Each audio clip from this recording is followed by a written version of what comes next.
ছোট, আজ আমার স্কুলের বান্ধবীরা আসছে, তুই ওই অনলাইনে যেসব খাবার অর্ডার করিস একটু করে দিস না।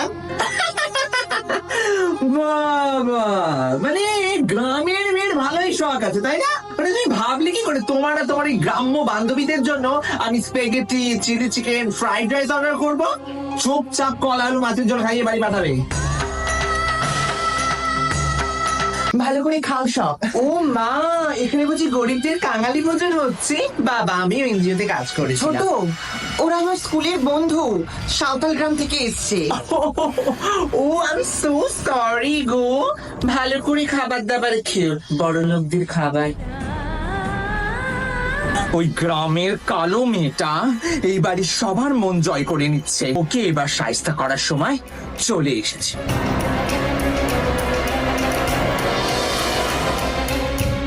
দিদি, তুমি বলছিলে তোমার মুখটা